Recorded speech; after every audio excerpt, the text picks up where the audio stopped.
on where the talent drops? Yeah, everybody knows where the talent drops. It's in every draft. It could be, I mean, it could be as high as 3.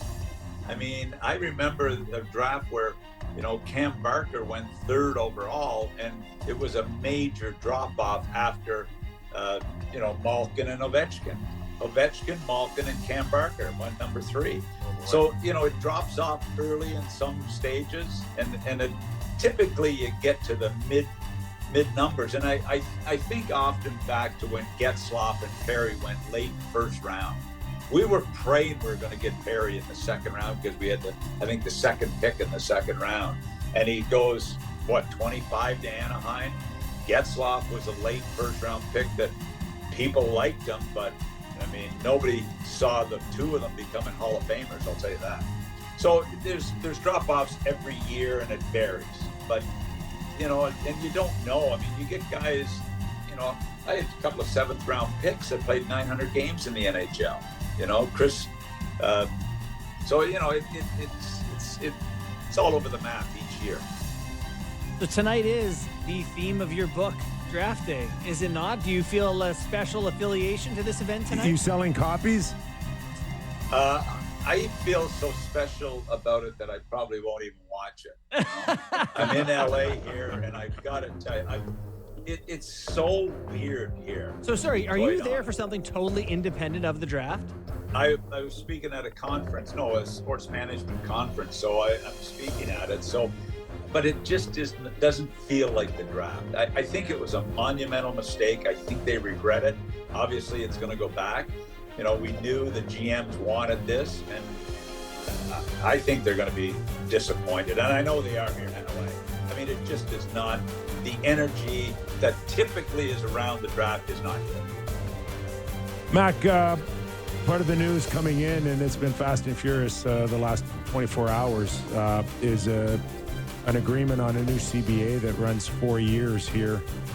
Contracts somewhat shorter at 6 and 7 years now.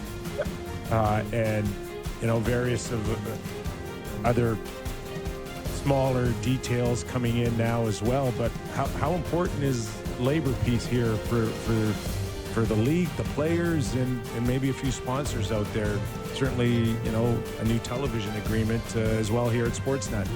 Look, I remember, and you do as well as I do, how bitter it was in the Good Now era. It was really tough sledding.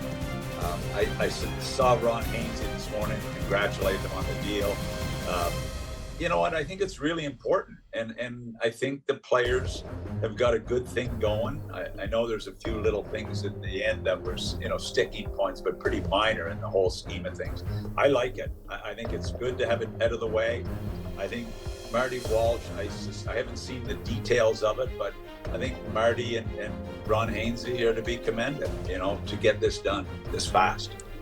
It is crazy. It feels like everything has been pretty amicable since Walsh has come in. And I'm impressed at the speed that they're getting this done, that they just kind of wrapped it up. 84 games and a playoff cap stand out to me, Doug. These seem like two different things. Playoff cap we totally needed. 84 games, Seriously. Is that painful or what? I mean... we've said if there were 70 games, the quality would probably be better. We've been calling for a shorter. Yes, I know. Where did this come from? I mean, obviously, teams need some more revenue, but I mean, your season ticket holders are getting hammered now.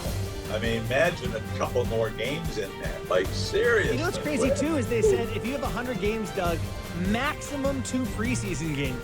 Like, I don't know about you guys, but that's not a lot of hockey to be, launch into the season. I'm sure the feedback was, no problem, give it to them. Yeah. Players. The thing with the exhibition games, I mean, remember, Nick, the players used to fight not to have to play in them. That's true. Yeah. And we had the 10-player rule where you had to dress 10 vets, and you get your vets to play at home, and you take a skeleton crew on the road. It was painful to go through it. When I started in Columbus, we put the 9 exhibition games in our season ticket package, and I got away with it. For a couple of years, and then didn't go over so well. So, Detroit always wanted to play the full lineup of exhibition games because they had it in their season ticket package, and it was a home run for teams. Not so much anymore. It sounds like the loophole, the long-term injury reserve loophole is closed up here. Yeah, so does Kucherov need a new T-shirt? I didn't hear. What's the ruling on the it sounds like there's a lot of details to how specifically it's going to work, but there will be some sort of cap similar to the regular season cap. So you can't bring in a guy the second the season ends who makes $10 million. Right. So the injury thing, he has to be, they can't fake it anymore. Yeah, if you're going to come back. Not the teams were faking it, but I think a couple of might have been. Maybe fudging it a little bit. And hey, can you put goalie equipment on? Because I can get you a full-time job as a e-bug. We're becoming the NBA now. I told you they travel with 5 practice players, because they don't want to wear and tear on their players. Like, I don't know how the owners put up with this. I really don't. The money they're spending. What's an e-bug going to cost? No, but it's not that. It's just another body that you don't need. Really. I mean, seriously, guys. Why wouldn't they just dress the chef? Hire a chef. They have been. Yeah. They've been dressing the chef, and it's embarrassing for the league. Okay. I'm all for peace. What?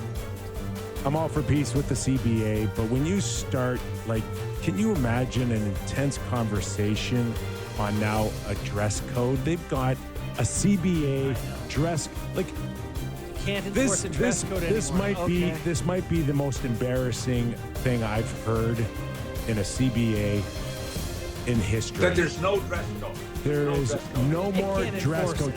Can you imagine top lawyers getting together and having this discussion? Can you wear sneakers who with brought the this up? I want to know who brought this up. Yeah, well, what has been the dress code? Suit-ish, suit no tie. No longer required to dress in any specific way. I don't know. Let me ask you guys, would you make your guys would you still say to your team, we're dressing up here? Or do you just not care? Just look like a pro, right? At the end of the day, just look like a pro. My team's still dressing up. I think it's Bush League. I really do. I don't think it should be written there. I think the team should deal with their own players and say, "Hey, we expect you to dress like a pro." When did this become important? Did some player get mad and say, "Go to the CBA"? I grew up watching Sittler and McDonald, my heroes. I don't ever recall once wondering what they're wearing to the game. It used to be a big part of our pregame show. With Ron McLean and Grapes. Oh, look at the God, Grapes. We could be blaming Grapes on this one. I don't know. Grapes had it right. Get the boys coming in looking good. I love Grapes' comments on, hey, 2 minutes for looking great. Oh, that was the Coyle, by the way. Rockets. Coyle to Columbus, by the way. Yeah. Who? Charlie Coyle. The Columbus. Sorry, another guy off my list. Why? Because they need the money. Colorado needs the space. And Columbus needs NHL players. Why would Columbus take him? Did they not watch him play last year? Listen, hey. Maybe you got to get to a floor too.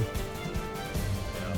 I heard they were in the hunt for the kid on the blue line. I heard they were in Dobson race to get him. There was a report they offered 14 and 20, and Voronkov was the ask. Which, if I'm the Isles, I like that package better. So, yeah, how much better? How much better did Montreal get, Mac?